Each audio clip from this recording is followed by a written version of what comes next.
Hey, hey, hey. How y'all doing on this Friday, 4:19 p.m. Central Time? I just rescheduled my live stream for Friday night.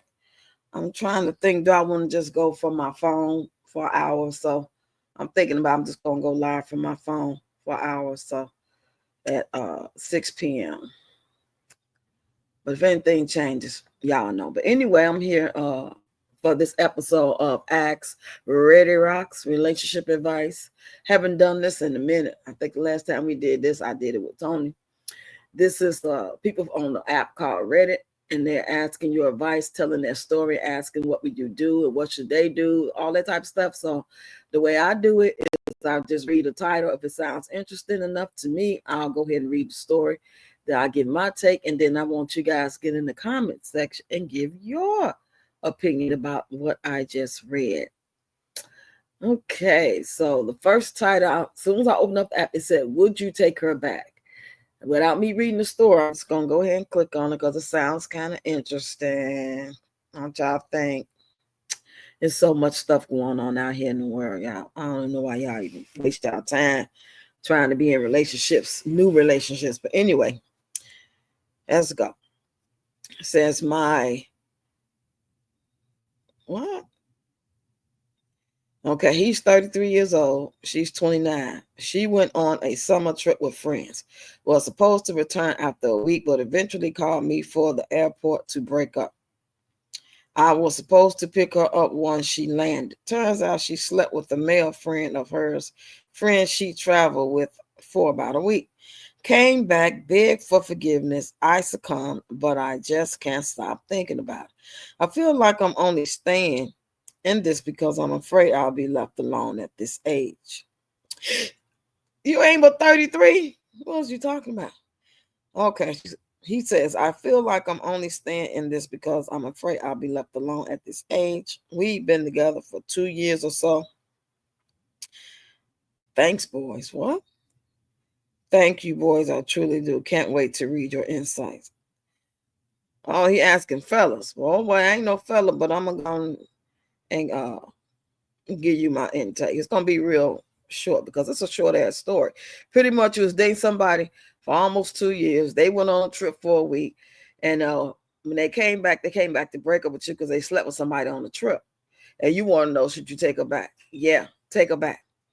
Go right ahead and enjoy the rest of your life with that. Okay, I'm not gonna even try to break that down and give you some real solid advice, because if you even asking that question, that shows something ain't right with you. You're not working with a full deck, and no matter what I or anybody else say, you're going to go do what you want to do anyway. Okay, y'all be trying to justify foolishness so you won't feel as foolish as you know you are. So let's go on with another story. Y'all get in the comments and let me know what y'all think he should do. Okay, this title says, heard my girlfriend talking about our intimate life with her friends. Okay, let's read that one, y'all.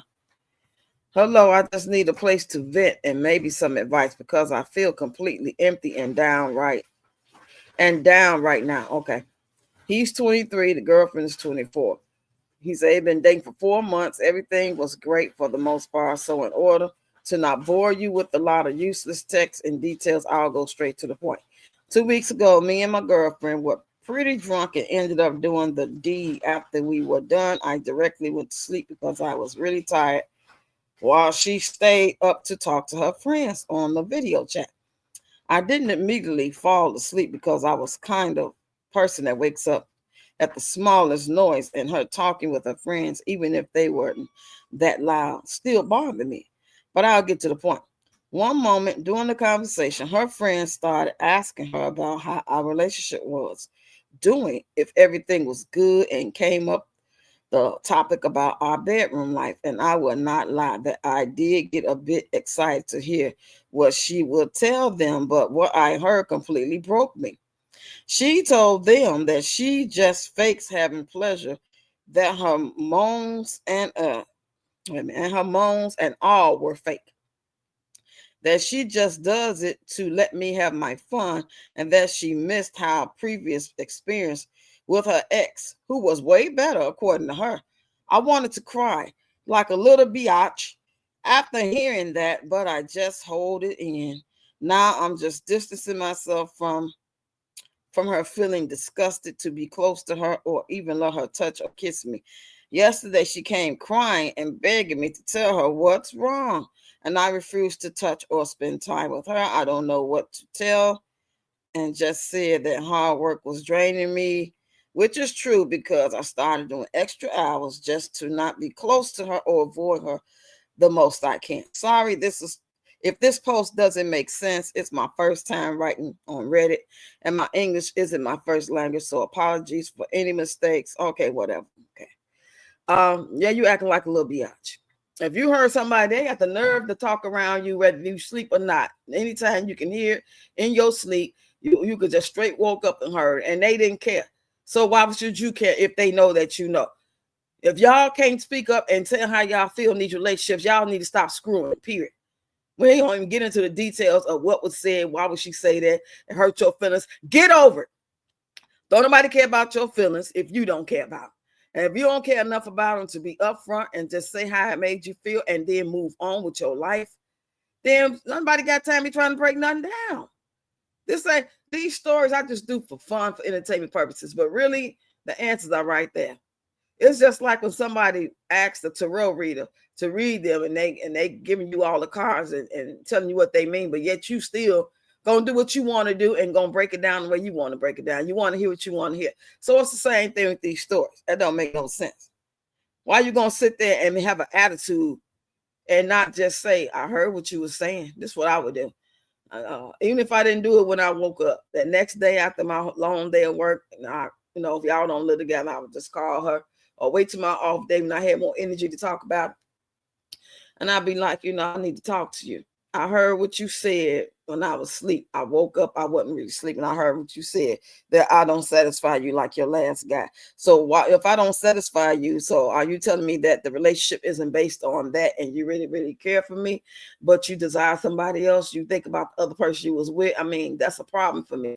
I mean, it's good that the SCXX is not the main basis for the relationship, but not to be satisfying for such a young age that, I would just tell her I feel I got to move on because can't take a chance on you going, to experience somebody else, the ex or whoever. If I ain't satisfying you, know what I'm saying? Just say how you feel, man. What's wrong with y'all scary asses? Y'all scared to speak up, but you ain't scared to put that thing in your mouth. You ain't scared to open up them legs. That's what you need to be scared of, because you don't know what's going to happen once you get done with that. You don't know if you're going to be straight afterwards. You don't know if you're going to have something you can't get rid of. You don't know. And y'all scared to speak up and tell people how you feel. Come on, it shows a sign of immaturity that you don't need to be in a relationship, period. I'm going to read one more story, y'all. So I ain't going to hold y'all long. I'm getting sleepy too. I don't know. I might not even come live, y'all, tonight. I ain't going to lie. I'm going to see, though. Okay. Has anyone stayed in a relationship where one person cheated and it actually worked out? I'm experiencing this and I need to know if it's worth my time. I'm 18 and my boyfriend I'm not reading that shit. How can I, 35, get sleep around my girlfriend, 31? I ain't finna read that. I was touched as a kid. I'm not finna read that. Friend exposes her daughter to many men dates. I'm not finna read that. 29-year-old just found out my husband cheated on me 2 years ago. The affair resulted in a child who has no contact with, although she still works with the mother. We have a child together. What to do next? I'm not going to read that. That shit common sense. I'm not doing that. I'm giving up on my marriage. Oh, no, I don't know if I want to read that one. Let's try one more. I betrayed my best friend and I've been carrying the guilt for years. Yeah. Do you want to know if your wife has an affair? What you gonna do about it if you find out? So what's the point of that? Am I the asshole for not buying my daughter's boyfriend a present? No, that's her boyfriend. Shit. I think I need to leave my fiance because of this. Need advice, please. Okay, since you didn't say what it was, and I'm kind of nosy, let's read. It's the last story. Writing for a friend who doesn't have read it. My fiance, 29. This is coming from a 27-year-old female. Her fiance is a man who's 29.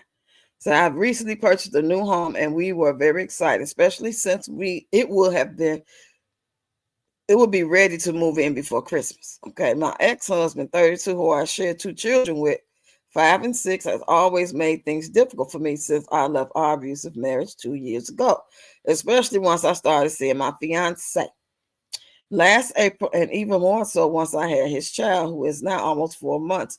The pregnancy was clearly not planned, but it was welcome. He was very excited to become a father. I recently took out a restraining order against my ex, who in turn took a restraining order with false allegations against my fiance, which we are contesting, but the hearing isn't until early January. So in the interim, we have to abide by the terms of the order, which states that my fiance cannot be within 20, 20 feet of sharing children or 50 of their home, even if they're not there. My fiance had to move in with my dad the night he was served. Wow. My RO. What's RO? I don't know what the hell that means. Y'all need to know how to spell shit and make stuff plain. Anyway, against my ex was for my RO against my ex restraining order. I'm so slow. Was for harassment and abuse, and due to his recent actions, the comments have been withholding the children under legal advice and DCP advice because he's generally a danger in his current state. Because of this, we can't move into the new home we just purchased all together. Either I move in with the 3 children or my fiance does. He could not have been approved for the home without me and cannot afford the utilities and mortgage on his own income, which wasn't a problem, but you'll see why I mention it in a minute. There is a mobile home available on my mom's property, but it doesn't have plumbing, so all showering, toilet, etc. has to be done inside the main house, as does any cooking, kitchen stuff, and we don't have full access to the house at all times due to my mom's partner being a shift worker and not wanting to disturb him. My fiance thinks he should move into the house while me and the 3 kids move into the mobile home, and his reason is that I can't afford the home by myself. Either since I'm still on maternity leave, I will be able to once I'm back to work. He wants to set up the cameras and other security measures. His parents helped us with the deposit for the home. It will only be temporary until the contest hearing in January. Also, because of the restraining order, he wouldn't be able to live in his new house even if the children weren't present. He doesn't feel like he should be punished because this whole problem is because of me and my ex, not him. He will want me to pay the utilities for the home, plus my own children's expenses and the expenses at the mobile home, while he doesn't contribute at all to his own son's expenses. They're all on me as well. You picked the wrong ass person. You went from bad to worse.